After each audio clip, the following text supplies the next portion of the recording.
안녕하세요. 부산부동산 수사입니다. 9월 7일 1일 브리핑 해보도록 하겠습니다. 미분양 엄청난 감소, 청약 경쟁률 대박, 가자라고 말했던 실체가 고작 이거였어? 자, 어제 제 댓글로 제보해 주셔서 제가 파악해 봤습니다. 부산 에코시티 미분양 완판되었다고 해서 계약해서 은행에서 대출 못 받는 사태가 있는데요. 계약해서 대출을 못 받는 게 아니고 완판, 미완판 이것 때문에 이렇게 못 받는 것이 아니고 계약금 5%로 해주고 무조건 대출 다 나옵니다. 걱정하지 마이소. 이런 분위기였다면 온갖 신용 등급 안 좋은 사람들이나 이런 사람들 다 엮여 있는 것 같아요. 신용 등급이 낮은 사람들 막상 대출을 받으려고 하니까 NO, 은행에서 NO 안 된다고 이야기했죠. 야, 그러면 야, 네가 된다면서 무라도 이렇게 이야기를 하니까 야, 계약서 도장 찍었잖아. 네가 찍었지 내가 찍었나? 아마 이렇게 나오는 사태. 그런 것 같습니다. 그래서 미분양이 우리는 왜 이렇게 갑자기 감소했지? 그때 제가 부산시청의 자료가 아마 지금쯤은 올라왔을 거예요. 그 자료를 찾아보면 아마 요런 아파트들하고 연관되어 있지 않나 싶은데요. 이거 인위적으로 막 끌어내렸는데, 인위적이라 하긴 그렇지만, 어떻게 수단과 방법을 가리지 않고 끌어내렸는데, 왜? 그 다음에 또 분양을 해야 되니까. 막 끌어내려서, 보기에는 좋은데, 알고 보니까 뒤에서 뒤통수 맞은 사람이 감당을 못하고 있는 이런 사태가 벌어지고 있죠. 경쟁률 엄청나게 올라서 서울 지역 100대 1이니 막 넘어가니 이야기가 막 나오는 이 와중에 부산은 한 15대 1 정도 이렇게 나왔을 때 이거 힘은 어디에서 나오느냐? 13대책, 제가 오만상 부동산 규제 해제라고 정했던 그 13대책, 전매 제한 요 완화되는 부분들이 있었죠. 막 전국구로 다 달라질 수 있도록 만들어놨는 이 분위기. 대구에서 한창 그 뜨거웠던 시절에 분양받았던 사람들 막상 들어가려고 하니까 전세금이 너무 낮아져 있는 상태고 금리가 높아지니까 전세금 낮아지잖아요. 앞으로 계속 고금리가 지속되면 지금 분양받은 사람들 계약금만 짜든 돈 겨우 마련해가지고 청약해놓고 전매를 하려고 내놨는데 생각보다 인기는 별로 없어.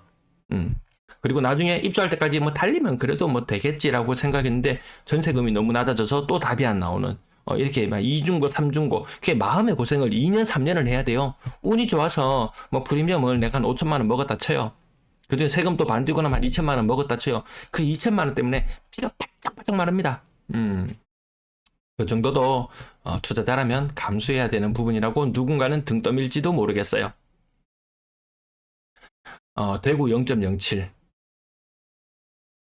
부산 0.02. 아직도 부산 하락률 1위 부산 지금 4주 연속 하락률 1위 자리를 점하고 있습니다. 근데 여러분 부산 여러분들도 반드시 보셔야 됩니다. 먼저 반등했던 지역들이 힘을 잃어가죠. 세종시 이거 빨간색 분홍색으로 물들었을 때도 있었어요. 그만큼 반등세가 강했어요. 근데 그게 채 3개월도 가지 못하고 다시 사그라들더라는 거예요.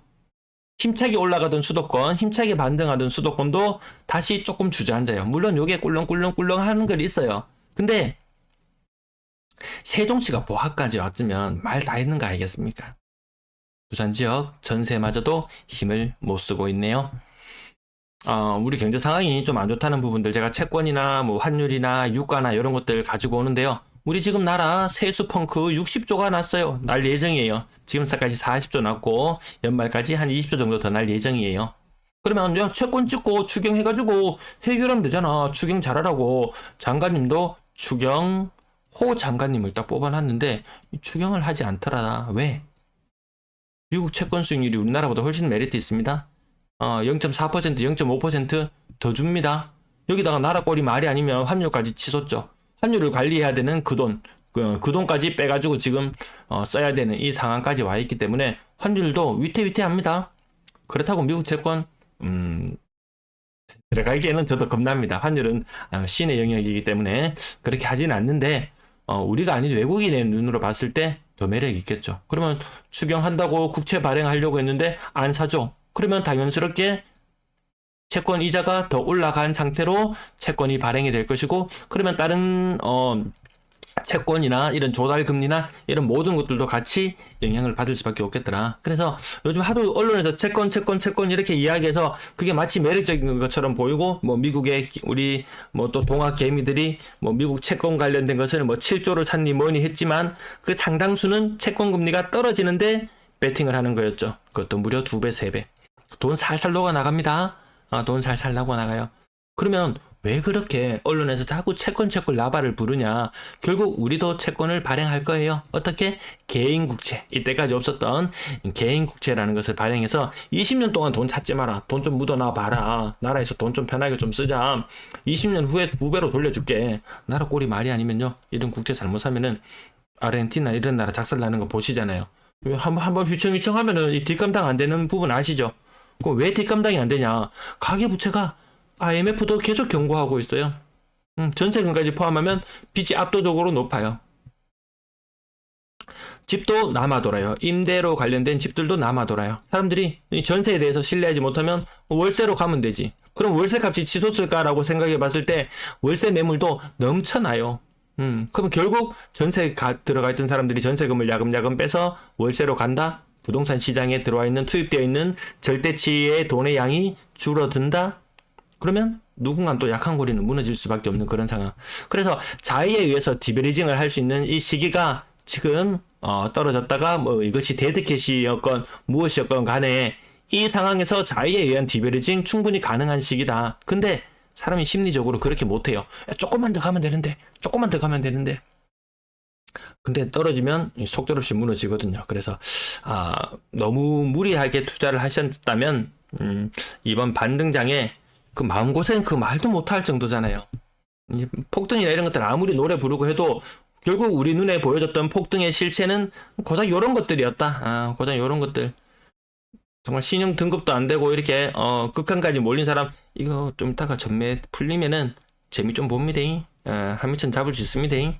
자영업자들 힘든 사람 뭐 벼랑 끝까지 몰린 사람들 어떻게든지 조금 해보려고 당장 9월달 좀 있으면은 또 자영업자 이거 뭐 연체되었던 거 이런 문제들이 계속 있잖아요. 지금 위기설이 나오는 이유 그 연체된 거 지금도 연체율 이 정도인데 자영업자들 원금이자 상환 유예해줬던 부분들 반환 하락하면은 그거 100조거든요. 100조. 근데 자영업 전체 부처는 1000조죠. 요거 휘청 같이 휘청. 그래서 여전히 9월 위기설 정부는 아니라고 이야기했지만 뉴스는 보니까 그런 건 아닌 것 같아요. 뭔가 터질 것들은 계속 있어 보입니다. 매도 물량 늘어납니다. 심상치 않죠. 21년 느낌 나나요? 21년 느낌? 22년 느낌? 22년 느낌 한번 볼까요? 추석 세고 나서 그때부터 가파르게 올랐어요. 분명히 또 좀 있으면 올 9월 말에 추석 지나고 나면 사람들이 사바 해보고 야 많이 올랐다 아이가 이러면 계속 갈 거다 아이가 라고 이야기는 하지만 한켠에 또 찝찝함이 있을 거예요. 오늘은 목요일 물량이 감소하는 날이었고요. 감소해서 48,730개 작년 최고점보다 거의 한 10% 가까이 많은 상태죠. 전세 물량도 넉넉하고요. 건설사 정부 고맙습니다. 이렇게 아파트를 많이 지어줘서 임차인들도 부담이 한결 줄어드는 것 같네요. 근데 여기서 더 지으면은 네, 거래량은 지금 굉장히 양호한 흐름을 보여주고 있습니다. 지금 8월의 거래량도 지금 1900건이면은요 와 이거 2300건에 육박하는 거래량이 나올래나? 월말이 약간 흐지부지 되는 부분이 있는데 일단 2200건 이상은 그래도 나와줄 것 같고요. 9월달 거래량 힘차게 시작하고 있습니다. 주간 거래량도 상당히 양호해 보이는 모습. 네, 아파트 거래 금액을 제가 앞부분 이야기를 너무 많이 하다 보니까 거래 금액 부분 이야기하는 시간들이 좀 많이 줄어드는데 그 전에 조금 정정하겠습니다. 부산 평균적으로 28% 빠졌다면 조금 정정할게요. 고점 대비 지금은 한 26% 빠진 걸로 이야기하겠습니다. 그래서 야, 니 때문에 기회 놓쳤다 라고 이야기하시는 분들도 계실지 모르겠어요. 그러면 이 꼭대기부터 저는 부산 꼭대기에서 내려오는 시점부터 분위기 안 좋다 대구 따라간다 이런 이야기를 1년 반 2년 전부터 거진했었죠. 그러면 제 방송을 꾸준히 시청하신 분들이라면 야 네가 말했을 때보다 언제 사도 그때보다 싸다. 언제 사도 뭐 저점 대비 뭐 10% 반등했다 그때보다 싸다. 그리고 지금은 정말 그전에는 제가 올해 뭐 3월달 4월달부터 조금 약간 스탠스를 약간 바꿔서 꼭 사셔야 될 부분이라면은 한 30% 정도 하락했는 거 사라 라고 이렇게 말씀을 드렸다면 이제는 뭐 26% 정도 반등했는 가격이 있으면 이제 좀 신중하게 생각해 보시라 이렇게 말씀드리고 싶어요. 사시려고 하시는 분이라면 한 템포 더 고르고 더 살펴봐도 괜찮을 것 같아요. 매물 늘어나는 속도가 장난이 아니고 주변 경제 다른 경제 상황들이 한 치 앞도 내다볼 수 없게 변하고 있으니까요. 네. 뭐 비싼 아파트 이런 데 너무 현혹되지 마시고 한 방에 3억 4억 날아가는 사람들도 많이 있거든요. 여기 하락 가격만 한번 볼까요? 한 방에 4억 날아갔어요. 한 방에 5억 날아갔어요. 2억 5천 날아갔어요. 3억 날아갔어요. 2억 7천 날아갔어요. 1억 4천 날아갔어요. 2억 6천, 1억 4천, 9천, 2억 8천, 3억 천, 1억 2천. 이렇게 생각해 보시면 30% 가까이 하락하는 모습들도 여전히 계속 나타나고 있으니까요. 너무 조급하게 마음 이제 안 먹어도 된다. 이제 반등도 정말 올 만큼 왔다. 반등도 할 만큼 했다. 이런 느낌 들지 않으시나요? 반등 좀 하고 나니까 야, 더 다급하게 추격 매수해야 되겠다. 이런 느낌이 지금 드시나요? 그렇다면 에코프로 차트를 한번 보시면 좋겠네요. 한 10만 원 하던 게 100만 원까지 갔다가 뭐 40만 원 갔다가 뭐 80만 원 갔다가 뭐 150만 원 갔다가 다시 떨어졌다가 요것이 되돌림이 한 130만 원까지 있었다가 오늘 100만 원이 살짝 무너졌다가 다시 100만 원을 회복한 것 같기는 한데요. 얼추 지금 아마 급하게 추격 매수하는 사람은 150만 원 이 환상에 갔을 때 이거 내일 모레면 좀 있으면 300만 원 간다는 이야기가 나올 때였어요. 그러던 것이 한 110만 원까지 빠졌다가 130만 원까지 반등했어요. 그러니까 사람들이 야 다시 간다. 야 정말이다. 이거 봐봐라. 이거 100만 원까지 내려갔지만 쫄 필요 없다. 무조건 이 개돌. 간다라고 이야기했지만 웬걸. 지금 심리는 다 무너져 내렸고요. 제가 그전부터 관심을 가지고 살짝 지켜보던 종목 중에서 배터리 관련 ETF 주식이 ETF가 있었어요. 곱하기 2배수 ETF가 있었어요. 요거 상장할 때는 10,000원에 상장을 했어요. 그러던 것이 한 12,000원 정도 하다가 갑자기 에코프로가 막 폭등하면서 이 가격이 20,000원까지 치솟았어요.